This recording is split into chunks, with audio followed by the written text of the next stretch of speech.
আপনার শরীরে বা পরিবারের কারো শরীরে এমন ছত্রাক আক্রমণ হয়েছে যা সাধারণ ওষুধে ভালো হচ্ছে না। ডাক্তার কি ভরিফাস্ট লিখে দিয়েছে, কিন্তু এই ওষুধ সম্পর্কে কিছুই জানেন না। আজকের ভিডিওতে আমি একজন ফার্মাসিস্ট হিসেবে আপনাকে ভরিফাস্ট সম্পর্কে এমন সব তথ্য দেব যা আপনার ডাক্তার হয়তো বিস্তারিত বলেনি। তাই ভিডিওটি শেষ পর্যন্ত দেখুন। আসসালামু আলাইকুম, আমি মোহাম্মদ মাসুদ মিয়া, একজন ফার্মাসিস্ট। আমার এই চ্যানেলে আমি প্রতিনিয়ত ওষুধ সম্পর্কে সঠিক ও বিশ্বস্ত তথ্য দিয়ে থাকি। আজকে আমরা জানব ভরিফাস্ট, যার জেনেটিক নাম ভোরিকোনাজল। এই ওষুধটি কি, কিভাবে কাজ করে, কাদের জন্য, ডোজ কত এবং কোন বিষয়গুলো অবশ্যই জানা দরকার। আর ওষুধটি তৈরি করেছেন হেলথ কেয়ার ফার্মাসিউটিক্যাল লিমিটেড। ভরিফাস্ট সাধারণত ট্যাবলেট ও সাসপেনশন আকারে বাজারে পাওয়া যায়। ভরিফাস্ট কি? ভরিফাস্ট হলো একটি অ্যান্টিফাঙ্গাল ওষুধ। এটি পাউডার ফর সাসপেনশন হিসেবে পাওয়া যায়, মানে বোতলে পাউডার থাকে, পানি মিশিয়ে সিরাপ বানাতে হয়। প্রতি মিলিলিটারে আছে 40 মিলিগ্রাম ভরিকোনাজল। এটি মূলত তৈরি হয়েছে ট্রাইজল গ্রুপের অ্যান্টি-ফাঙ্গাল হিসেবে। এই ওষুধ ছত্রাকের কল মেমব্রানস তৈরিতে বাধা দেয়। ছত্রাকের বেঁচে থাকার জন্য যে আর্গোস্টল দরকার, ভরিফাস্ট সেটা তৈরি হতে দেয় না, ফলে ছত্রাক মারা যায়। এটি অরেঞ্জ ফ্লেভার, তাই শিশুরা সহজে খেতে পারে। কোন রোগে ব্যবহার হয়? ভরিফাস্ট মূলত গুরুতর ছত্রাক সংক্রমণে ব্যবহার হয়। এখন প্রশ্ন হলো, কোন কোন ছত্রাক সংক্রমণে এটি কাজ করে? ১. ইনভেসিভ অ্যাসপারাজিলোসিস।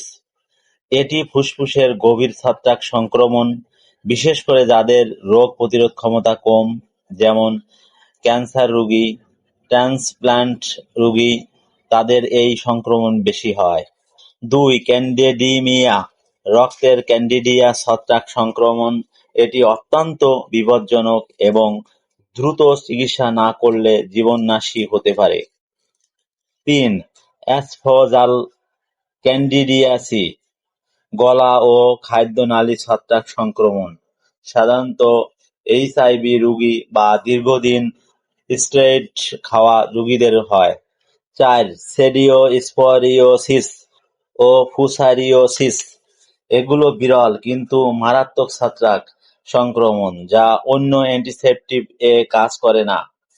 মনে রাখবেন, এই ওষুধ সাধারণ ছোটখাটো ছত্রাক সংক্রমণে দেওয়া হয় না, এটি গুরুতর ও জটিল সংক্রমণের জন্য। এক কথায় যদি বলি, মারাত্মক ছত্রাক ও ফাঙ্গাল ইনফেকশন সমস্যায় ব্যবহার করা হয়, যেমন বিভিন্ন ধরনের দাঁত বা দাউদের সমস্যা, একজিমার সমস্যা, চুলকানির সমস্যা ইত্যাদি। ডোজ ও খাওয়ার নিয়ম। প্রিয় বন্ধুরা, ওষুধের ডোজ ও খাওয়ার নিয়ম সম্পর্কে জানার আগে এরকম স্বাস্থ্য বিষয়ক ভিডিও পেতে চ্যানেলটি সাবস্ক্রাইব করে রাখুন। সাধারণত প্রাপ্তবয়স্ক 200 এমজির একটি ট্যাবলেট রাতে একবার সেবন করতে হবে। 7 থেকে 14 দিন খাওয়ার নিয়ম। শিশুদের ক্ষেত্রে বয়স, ওজন ও রোগের ধরনের উপর নির্ভর করে নির্ধারণ করা হয়, তাই অবশ্যই একজন ডাক্তারের পরামর্শ অনুযায়ী সেবন করাবেন। খাওয়ার নিয়ম: অবশ্যই খালি পেটে খাবেন।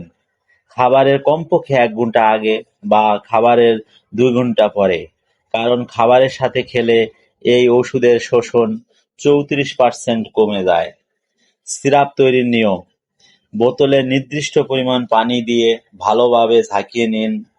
তৈরি সিরাপ ফ্রিজে রাখবেন না, সাধারণ তাপমাত্রায় রাখুন। পার্শ্ব প্রতিক্রিয়া। এখন জানব পার্শ্ব প্রতিক্রিয়া সম্পর্কে।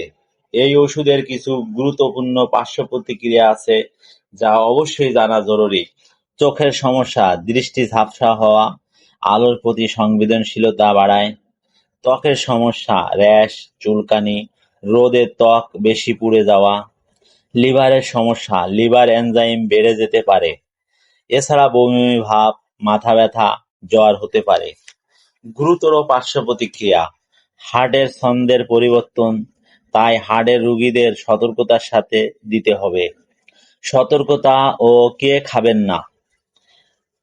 এবার জানবো কাদের এই ওষুধ দেওয়া যাবে না বা সতর্কতার সাথে দিতে হবে। গর্ভবতী ও স্তন্যদানকারী মায়েরা, লিভারের গুরুতর সমস্যা, 2 বছরের কম বয়সী শিশু, ড্রাগ ইন্টার অ্যাকশন ভোরিকোনাজল যেসব ওষুধের সাথে ইন্টার অ্যাকশন করে, যেমন রিফাম্পিসিন, কার্বোমাজেপিন, ফেনিটিন, এগুলো একসাথে দিলে ভোরিকোনাজল কাজ করে না। তাই ডাক্তারকে অবশ্যই জানাবেন আপনি আর কি কি ওষুধ খাচ্ছেন। একজন ফার্মাসিস্ট হিসেবে আমি কিছু পরামর্শ দিতে চাই। এই ওষুধ কখনোই নিজে নিজে শুরু করবেন না, অবশ্যই ডাক্তারের পরামর্শ নিন। ডোজ মিস করলে মনে পড়ার সাথেই সেবন করুন। চিকিৎসার পুরো কোর্স সম্পূর্ণ করুন। এই ওষুধ খাওয়ার সময় গাড়ি চালানো বা ভারী যন্ত্রপাতি চালানো থেকে বিরত থাকুন। এই ছিল এই ওষুধের বিস্তারিত আলোচনা। ধন্যবাদ সবাইকে। সুস্থ থাকুন।